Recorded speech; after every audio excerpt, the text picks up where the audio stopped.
Today's video is a bit special. Instead of focusing on one specific classical firearm, I want to take a broader look at all firearms categories throughout the history. I've spent a lot of time thinking about this topic recently, and today I'd like to share my perspective with you.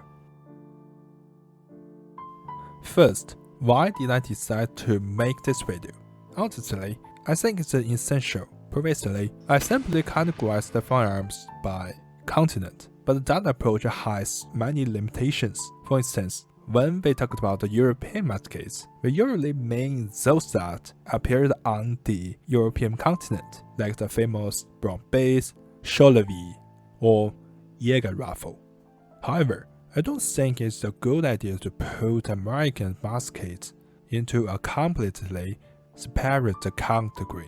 Doing so weakens the historical connection between European and American firearms. For example, the famous American long rifle was developed from the early German Jaeger rifle. Similarly, the pelt gun, which we've discussed before, was a type shared by both America and Europe. Therefore, rather than separating them based on purely on geography, it makes more sense to group them into a single category. Additionally, I recently planned to make videos about the Affadali muskets from North Africa, and as I researched further, I discovered an even wider variety of North African muskets, where these firearms have their differences. They are deeply interconnected through various tribes, clans, and nations. For instance, the Miguelite lock has clear ties to the Iberian Peninsula in Europe. This shows that the historical development is more like a network, not just a geographic one, but one woven together by timelines and diverse national cultures. I realized that if I continued my plan without a clear structure, my videos on North Africa or Central Asia wouldn't be systematic. I want to do my best to present the history of firearms in a more organized way. Furthermore, after examining various firelock muskets globally, it's clear that almost every region had its typical style, such as the Swedish snaplock, the Spanish Miguelite lock, or the Hmong muskets. One might think we could categorize firearms by country, but that leads to historical issues. National borders have always shifted. Centuries ago, unified countries like Italy and Germany were composed of many different states with unique cultural elements. Categorizing strictly by modern countries would be another limitation. In future chapters, as we look at the firearms from various regions, we will visit all these factors to create a better classical firearm map. At first, I thought about moving away from geography entirely, but I couldn't find a better alternative. If we don't use geography, we could use the type of lock, but so many variations appeared in history that it would result in a fragmented classification. I also considered categorizing by oceans, such as the West Pacific, Mediterranean, Atlantic, and Indian Ocean regions, plus inland countries.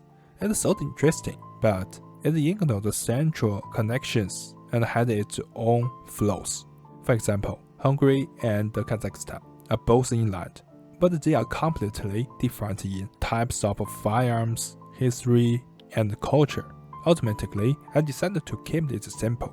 I'll stick to my original idea of using continents as a base, but I've refined it by incorporating the strengths of my previous ideas. Considering local types and developmental paths, I've customized the categories into East Asian, Southeast Asian, Central and North Asian, South and West Asian, Mediterranean and Caucasian, and European and American continental firearms. It might sound a bit abstract, but in the following part, I will share the details of this system and show you the most typical firearms in each category.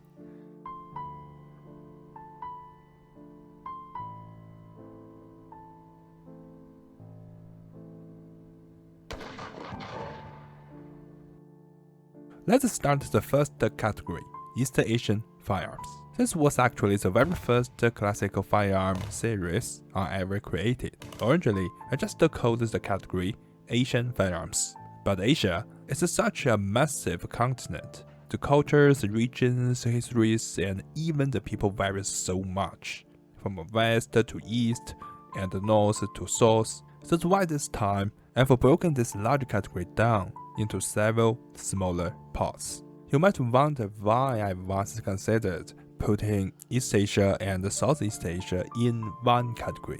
Honestly, I thought about grouping them together, but Southeast Asia and East Asia both have so many stories to tell, since the firearms from these regions are our main focus.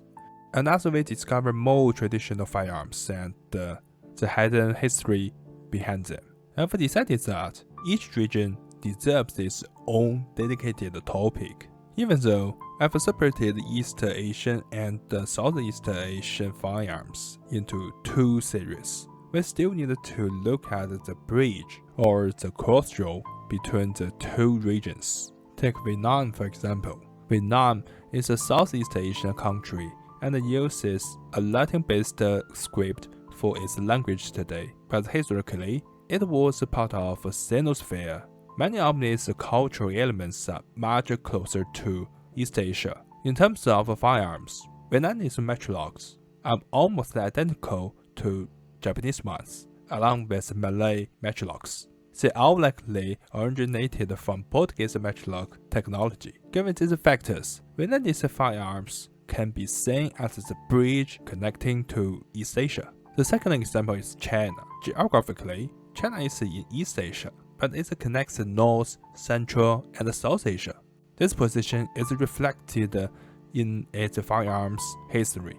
China had snap matchlocks with mechanism very similar to Japanese and Vietnamese ones, again likely from the Portuguese. Additionally, China had pressure matchlocks, which show a very clear Islamic or Indian style, especially in the Tibet and Mongolia regions. Tibet is close to northern India. Mongolia is near the Turkic cultural sphere. Beyond traditional religions, Mongolia also practiced Tibetan Buddhism, notably the Dzunga Connect, which was once incredibly powerful, also followed the Tibetan Buddhism. This means that in the 17th and 18th centuries, a shared religion region existed between East and Central Asia. This leads to a theory. Perhaps this shared culture is the real reason why Mongolian, Dzunga, and Tibetan muskets look so similar. Because of this region's ties, Mongolia and Tibet were closely linked. We can see the traditional Tibetan, Mongolian, and even Central Asian muskets often featured a very distinctive piece of gear, the bipop.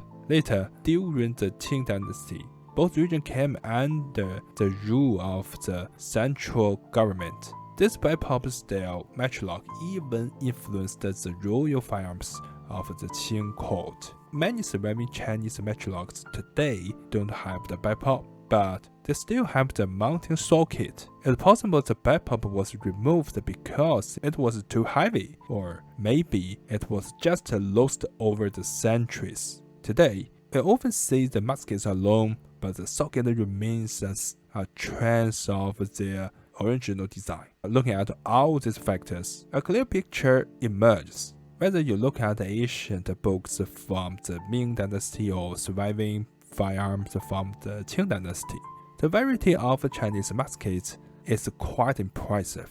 In my opinion, China serves as the other major bridge in the history. After discussing East Asian firearms, let's shift our sights slightly on the map to Southeast Asia. Generally, we tend to think that firearms in the East, specifically the true matchlock musket, were introduced by the Portuguese in the early 16th century. This is one of the ways the musket entered Eastern history. This is despite the fact that the oldest surviving firearm, the Heilongjiang hand cannon, dated to 1288, was found in the Acheng district, where the history of Yuan recorded intense battles. However, in Southeast Asia, the origin of firearms actually followed a different path, one that started even earlier than the arrival of the Portuguese. It all began with the spread of Islam. As a Muslim merchant arrived in Southeast Asia, early firearm techniques likely traveled alongside these goods. This might explain why the Portuguese were met with surprise when they were attacked by Malay forces, as well as the port city of Malacca in 1511. It's important to note that these early firearms weren't the refined snap matchlocks we see today. Historical accounts suggest the spike pens used against the Portuguese might have been a type called the Bedil tombak. In Malay and Japanese, Bedil is a broad term for any gun, while tombak means spear, or pack. This early firearm likely reached Java in the 1400s, and suspect a similar story unfolded across the rest of Southeast Asia. It seems Islamic style firearms were already established before the Portuguese arrived. Just by digging a little deeper into these origins, we find so many topics awaiting discovery. This is why I decided to treat Southeast Asia as its own individual series. There are simply too many stories to tell. Beyond these origins, Southeast Asia has another fascinating historical layer. For centuries, people from southern China and the southwest ethnic minorities maintained extensive trade with the region. Groups like the Hakka and the Cantonese migrated there for nearly 100 years. During the age of exploration in the 1500s, silver from the Americas flowed into China via Southeast Asia, while Chinese silk, tea, and porcelain were exported through Fujian and Guangdong. Even though the Ming and the Qing dynasties imposed the maritime bans, history shows that people always find a way around administrative rules. Additionally, in the 1700s, the Qing government implemented the abolition of the 2C system in the southwest. The political pressure led groups like the Miao and the Yao to migrate south into Myanmar, Laos, and northern Vietnam. These migrations formed the mountain ethnic groups we see today, such as the ancestors of the Hmong. For those familiar with Southeast Asian firearms, the Hmong are likely no strangers. Their snaplock musket is one of the most distinctive in the world, and we'll dive into its details in the future. We don't know for sure if firearm techniques traveled with these migrants from China or if they were a result of mutual inspiration and improvement. However, we can see similarities between Southeast Asian and the Hakka firearms. For instance, both the Hmong and Hakka muskets often feature a similar short buttstock used as a handle. That said, after the Portuguese introduced the snap matchlock, their influence likely outweighed that of the early Muslim merchants. This is probably why most Southeast Asian firearms after the 16th century, such as Malay, Vietnamese, and even some simpler Javanese muskets, are snap matchlocks, making them very similar to Japanese matchlocks. By creating this new category, we can better piece together these historical puzzles. Let's move our view once more. This western region is a neighbor to East Asia, yet today, it might be one of the most unfamiliar places to many of us. While regions like the Middle East or Eastern Europe are often in the spotlight due to ongoing conflicts, or strategic places like Greenland gain attention for their geopolitical importance. Central Asia remains relatively quiet. Most of the politics attention has been drawn away by regions with more intense and controversial news. However, that doesn't mean this region is not important, especially when looking at ancient history. Today, When we speak of Central Asia, we typically include Kazakhstan, the Kyrgyz Republic, Tajikistan, Turkmenistan, and Uzbekistan. North Asia is quite distinctive, made up entirely of Siberia in Russia. Situated within the Asian continent, the entire area was a vital artery of the Silk Road, where Asian people traveled and traded. The people of Central Asia were renowned for their nomadic lifestyle and the mastery of horsemanship, and the horses still play a central role in cultures like Kyrgyzstan today. The region is primarily home to Turkic and the Mongolic peoples, while most Mongolic groups live on Mongolian plateau. The Turkic peoples of Central Asia are predominantly Muslim, whereas many in North Asia maintain their traditional folk beliefs. Although Turkic, Arabic, and the Persian peoples are all Muslim, their distinct ethnic backgrounds, cultures, and histories lead me to separate them into different categories. Furthermore, their masks are visibly different in shape, even if the internal mechanisms are similar. So, why group North Asian firearms with those of Central Asia? Besides the shared Turkic heritage here, though Paleo-Asiatic and Tongisic peoples are also present, their numbers were fewer than those of the Turks. Meanwhile, both regions were deeply influenced by Russia. As early as the 16th century, Russia began exploring and attempting to rule this land. Russia's conquest of Central Asia can be traced back to the era of Peter the Great, who sent Beykovich Cherkassky to lead an expedition against the Khanate of Khiva, though it ended in total defeat.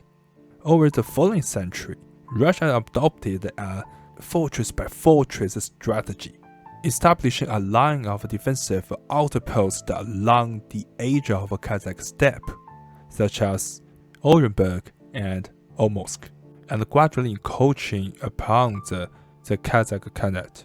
By the late 19th century, Central Asia had become part of the Russian Empire. There is also the historical concept of Inner Asia. However, if you look at a map of Inner Asia, as defined by historians, the region is incredibly vast, covering parts of Central, East, West, and South Asia. Well, this concept helps us understand the complex religions in Asian history. It's not always practical for categorizing firearms. When we look at the photos of matchlocks, we see strong regional connections, but the specific type vary. For instance, Central Asian firearms typically feature a bipop, a trait not commonly found in West or South Asia. Well, we can't ignore these historical links. I believe it is clear to detach Central Asia firearms from those of West and South Asia, and group them with North Asian firearms. Let's continue moving west on the map. I've named these categories South and West Asian firearms, specifically referring to the Indian subcontinent, the Iranian Plateau, the Arabian Peninsula, and Mesopotamia.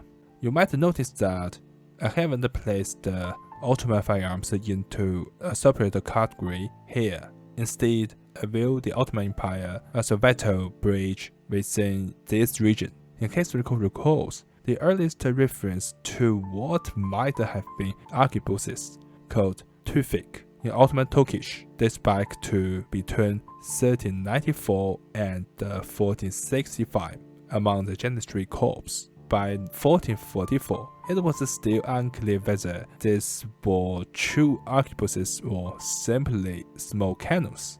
However, the fact that they were listed separately from artillery in mid-15th century inventory suggests that they were indeed handheld firearms. The Ottoman Empire holds a unique position. While rooted in Turkic culture, its location straddling the Arabian and the Persian wars, while bordering Europe, lead to a deep integration of styles. This is evident in the structure and ornate decoration of their muskets. In its later stages, the Ottoman Empire absorbed many European elements. For the sake of a clear narrative, we will discuss these regions together for now. As we uncover more stories, we may further refine this into branches like Indo-Persian, Arabian, and Ottoman firearms. So, why group the Indian subcontinent here? This region features two very iconic firearm types with high recognizability. The Indian matchlock known as the Torada and Afghan matchlock known as the Giselle. Both have very close ties to Persian matchlocks. In fact, on many auction websites, you often see Indian matchlock collections listed under the keyword Indo-Persian musket. This highlights the deep historical relationship between the Indian subcontinent and the Persian region in the evolution of firearms. When we look at the Giselle and the Torada, we see that while the mechanism of Central Asian, Tibetan, and Mongolian matchlocks, including some Qing dynasty firearms, share same similarities. The shapes are distinct. If we look closer at trigger systems, the Afghan, Tibetan, and certain Qing matchlocks typically use a single lever trigger system. This is different from the Arabian, Indian, Persian, and Ottoman matchlocks, which usually feature two lever systems connecting to the subtype cork. Another key distinction is that most Western and South Asian matchlocks do not feature a bipod, unlike many East and Central Asian types. Furthermore, the shape of the stock is a defining characteristic, even when some Mongolian muskets were modified with snap locks in more modern types. They often retained their original stock shapes and bipods. These elements are combined to form the unique silhouette and the curves characteristics of muskets from each different region.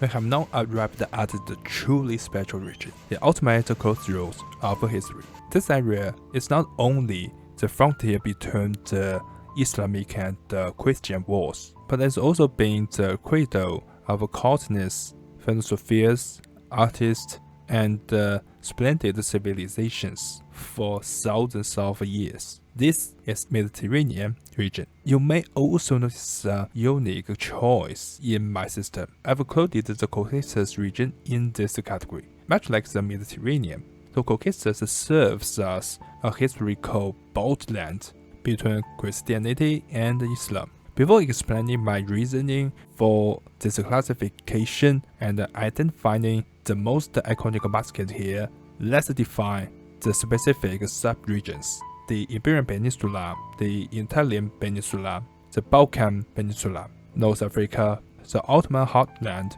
and the Caucasus. One of my series on why Caucasian muskets often feature the Megillus lock centers on the complex geopolitical power play between the Ottoman Empire and the Caucasus. The Ottoman ruled part of the Caucasus intermittently, but this control was constant struggles against the Persian and later the Russian Empire. For Ottomans, the Caucasus was both a strategical outpost for expansion and a vital buffer zone.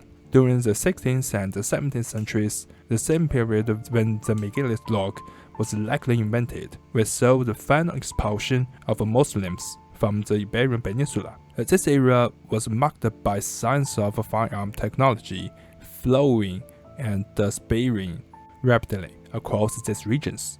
By the 19th century, with the rest of the Russian Empire, Ottoman influence in the Caucasus suffered a major blow. This long history of tug-of-war and cultural exchange likely facilitated the spread of specific firearm mechanisms, like the Megillus lock, into the mountains of Caucasus. The primary reason I've globalized these regions together is the firelock.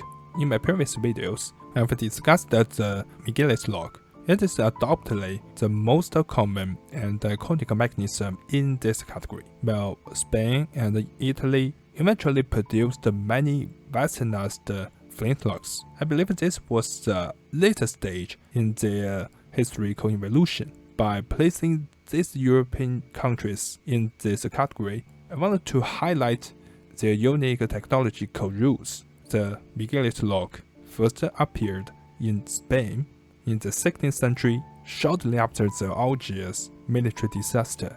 Although the Reconquista ended in 1492, groups like the Moriscos, former Muslims who remained in Spain, lived on the Iberian Peninsula until their final expulsion in 1609. It is highly probable that the Miguelito lock technology spread to North Africa through this cultural exchanges. These firearms in this category are incredibly impressive beyond the pure Miguelito muskets, with many fascinating hybrid weapons, traditional gun stocks modified with Western flintlocks, or even modern percussion cap lock. These combinations make the firearms truly unique. Furthermore, by studying this region, we might even find clues regarding the origin and the spread of the bipop scene on Eastern matchlocks.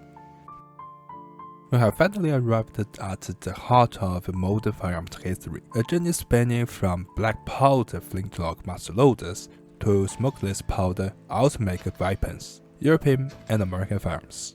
I should clarify that America here refers to the entire American continent, also known as the Americas, rather than just the United States. Although many modern innovations did originate there, we also cannot overlook the firearms of Latin America, or the early weapons from the era of Christopher Columbus. You may notice that I've placed the Iberian, Italian, and the Balkan nations into the Mediterranean Caucasian category. This doesn't mean I don't consider them European. On the contrary, they are a vital part of Europe's historical and cultural fabric. However, for this classification, I wanted to focus on their unique regional characteristics. By researching, I come across historically derogatory saying, África ni piensa en los Pirineos. Africa starts at the Pyrenees. This phrase was often used against Spain and, by extension, Portugal and Andorra, to highlight the contrast between 19th century absolutist Spain and the more liberal, developed France of the time. While once attributed to Alexander Dumas, this has been refuted. Another similar quote from Stendhal suggests if the Spanish were Muslim, they would be completely African. While this quote reflects past prejudices, they also highlight the truth. European cultures are incredibly diverse due to geography and history. It is precisely these differences and the exchanges between various peoples that reveal the diverse creation of firearms in the Asian world. While Nordic nations use the snap lock and the snap hands, the core techniques between these firearms undoubtedly originated within the European sphere. Cultural, Western, and Northern Europe share similar cultural and linguistic roots, leading to a closely intertwined history of firearm development. For instance, pneumatic firearms, while featuring distinctive stock and locks, are currently grouped here because I haven't yet found enough unique examples to justify a standalone category. Similarly, due to the colonial era and the subsequent independence movement, the Americas were highly influenced by European firearm traditions. Therefore, it makes sense to group them together. In the future, if I made videos on Australian firearms, they would likely be included here as well. A very unique group in this category is the Cossacks. Their firearms often resemble Caucasian style, but since the Cossacks are essentially European, specifically Eastern Orthodox Christians, then I've categorized them here. Some might argue that Eastern slaves are less European due to their instant historical interactions with Asia and the Mongols. However, the Russian Empire historically viewed itself as the Third Rome with the title Tsar. deriving from the Latin Caesar. For weaponry to cold culture, Russia consistently looked to the West for inspiration. Russian art, lifestyle, and culture differ significantly from Eastern traditions, which is why I include Eastern European firearms in this category.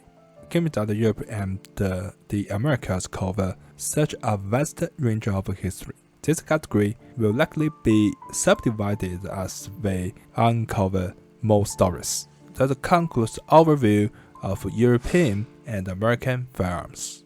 And this is my new thinking of the classical firearms in the world. Thank you for watching. Take care, stay safe, and I will see you next time.